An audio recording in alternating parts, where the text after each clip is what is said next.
Hey guys, and welcome to another ProGuides Teamfight Tactics video. Today, we're going to take a look at Wild Shapeshifters, a comp that extends fights with the high health and tank Shapeshifters provide, then out-damaging opponents with the use of Wild.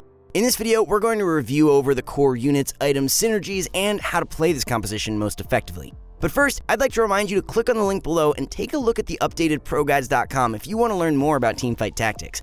ProGuides will always have info on the newest patches, best builds, and strategies. There are all kinds of different resources from top players to help you guys become the best players you can be. So be sure to check out ProGuides.com using the link in the description. Alright, now let's get right back into the video. To start off learning about Wild Shapeshifters, let's review over the units and their core strengths and itemization in this comp. So let's get right into it. Elise is a one-cost demon shapeshifter. Though she isn't strong stat-wise, she still works well as a unit to provide demon and shapeshifter synergy. If you 2-star her early, she can be a decent unit to put in. However, her biggest problem is due to the fact that she and her spiderlings are countered by early knights. Core items for Elise can be Bloodthirster and Guardian Angel. Other valuable items can be Gunblade and Rageblade. Elise is best not stacked with items due to her low stats and bad carry potential. Warwick is a one-cost wild brawler, only really used as an early game tank and for wild synergy. His damage and health aren't amazing, so you never really want to look to play around him. Viable items for Warwick will be Warmogs, Dragon's Claw, Thornmail, Phantom Dancer, Redemption, and Guardian Angel. Warwick can be typically stacked with tank items to transfer onto Gnar or Shyvana later into the game. Nicolai is a one-cost wild shapeshifter played as a strong early game unit. With Warwick or Ahri, once a 2-starred Nicolai transforms, her damage packs a punch. Her healing, along with her bonus AD upon transformation, makes her a force to be reckoned with.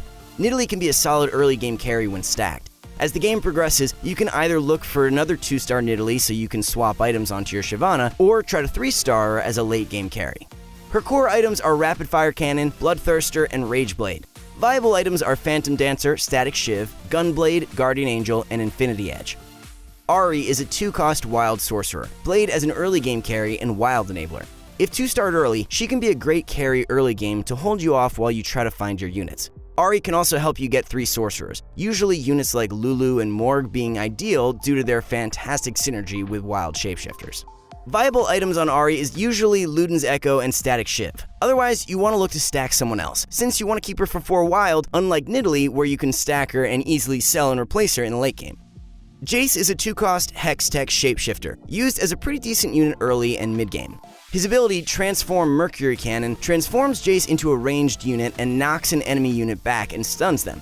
Jace is a good unit to shut down units like Kennen or Sejuani. He also provides decent damage in the early game. However, he falls off in the late game due to his overall damage being very low. Jace is not typically a unit you want to stack. Nicolai provides more damage and sustain, plus scaling better with wild bonus. Jace can run Redemption or Static Shiv, otherwise other units are typically better. Rengar is a 3-cost wild assassin, usually a strong carry mid-game if you 2-star him. He also is a great option to replace Warwick late game when you've got a Gnar for 4 wilds. Rengar can also be a great unit in 4 wilds to help take out the backline in comps like Rangers. In wild shapeshifters, you typically don't want to stack Rengar, as Shyvana or Gnar serve as much better carries. Shyvana is a 3-cost dragon shapeshifter, providing the mid and late game physical damage for your comp. Her transformation turns her into a ranged hyper carry, also providing burn damage every auto. Since Shyvana is also a dragon, she can become a difficult threat to handle, especially for sorcerer comps. Combined with the 4 wild bonus, Shyvana can easily carry you to victory. Core items on Shyvana are Warmogs, Rapid Fire Cannon, and Rageblade. Viable items are Bloodthirster, Gunblade, Phantom Dancer, Thornmail, Titanic Hydra, Runan's Hurricane, Guardian Angel, Static Shiv, and Ionic Spark. Shyvana works with a lot of different items. Her core revolves around giving her more attack speed and health, though a lot of items like Bloodthirster or Guardian Angel can work easily just as well as the core items. Gnar is a 4-cost wild shapeshifter, providing a large portion of the team's damage and crowd control. With 3 shapeshifters alone, Gnar becomes extremely tanky alongside the insane bonus AD he gets. In addition, he's also wild, meaning even with just 2 wild, he still gets the attack speed bonus. Core items are Dragon Claw, RFC, and Rageblade. Viable items on Gnar is Swordbreaker, Titanic Hydra, Ionic Spark, Phantom Dancer, Warmogs, Static Shiv, and Guardian Angel. Gnar's items are mostly situational though. Warmogs is better than RFC if you're looking for sustain, though RFC or Guardian Angel is better if you need Gnar to be effective at 1 star. Also, Swordbreaker is open as an option to counter other shapeshifters, preventing units like enemy Shyvana or Gnars from attacking. Swain is a 5-cost demon Imperial shapeshifter and can be used as a late-game hyper carry because of his high damage, high sustain, plus the bonus health provided with shapeshifters. Though he doesn't benefit from wild too much, his damage is too high to be ignored. Being demon and ranged, he's also much more likely to use his ability, unlike Shyvana or Jace. Swain's core items are Guardian Angel, Morellonomicon, and Dragonclaw. Viable items on Swain is Phantom Dancer, Gunblade, Rabadons, Ionic Spark, Redemption, Warmogs, and Yuumi. With those 3 core items, Swain becomes an absolute monster. Even if he does die during his ultimate, his AoE drain still goes through while he revives from Guardian Angel. Now that we're done reviewing over the units, what are the synergies you want to play around? We're going to review over synergies that are easy to fit into your wild shapeshifter comp that can give you the advantage that you need to win. Shapeshifters, one of the core synergies of this build, gives shapeshifters bonus health when they transform. This synergy is obviously important to have, as it makes your damage carries become a lot harder to kill. Wild, the second core synergy of the build, gives the wild units bonus attack speed. At 4 wild, your entire team gets the attack speed buff. Alongside this, they also gain the ability to never miss their auto attacks, countering units like Shen and synergies like Yordles. Though this synergy can be replaced for only 2 wild in the late game if you're looking to counter your enemies. Dragon can be easily slotted in due to Shyvana being the core unit of shapeshifters. Dragon synergy provides your dragons with magic resistance, making your team a lot more threatening to magic comps like sorcerers or elementals who might not have the physical damage to handle your Shyvana. Guardians is a synergy that can be useful when dealing with physical damage comps like rangers or gunslingers. It can be easy to fit in with Pantheon, as he provides both dragons and guardians. This synergy is best left out though if you're fighting more magical damage-based comps.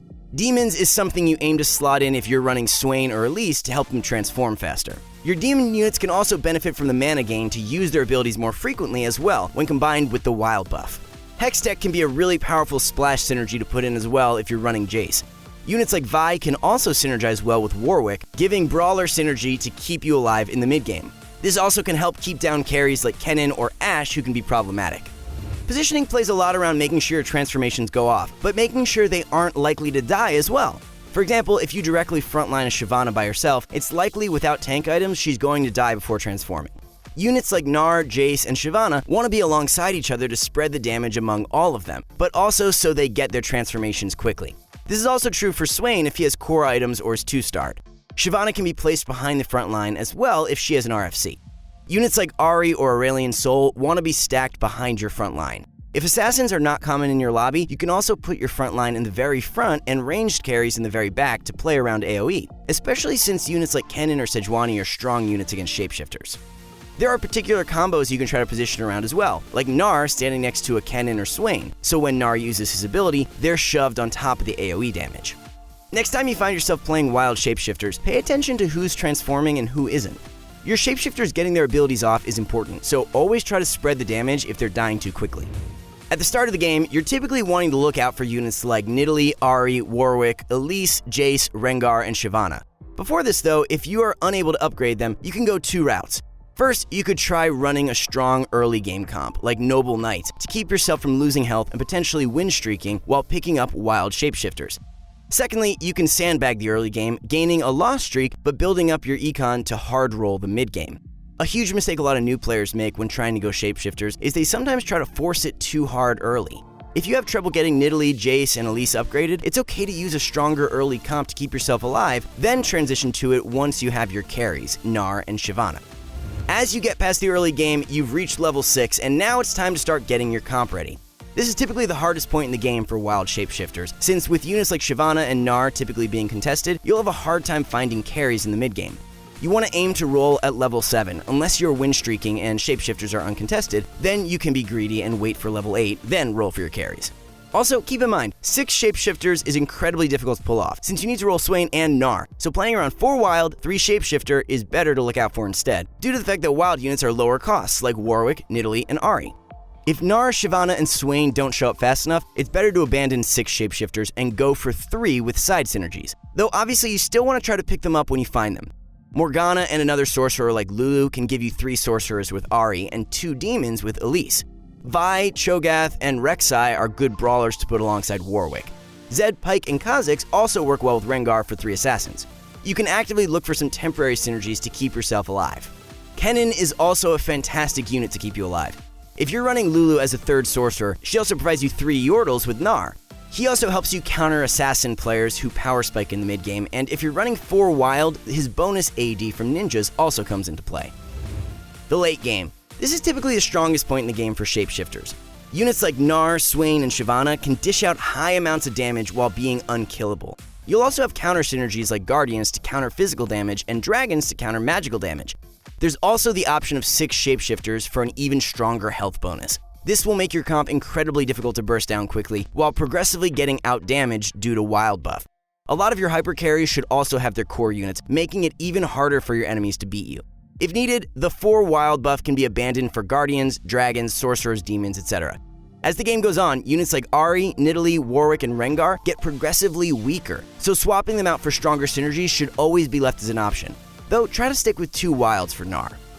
And that's everything you need to know about wild Shapeshifters. Was there anything we missed? What is the strongest team that you've made with them? If you have any more questions, comment down below. Wild Shapeshifters is an amazing composition that can itemize in so many different ways. It's also flexible with its units and counter synergies, allowing you to adapt accordingly to what you're up against in the late game.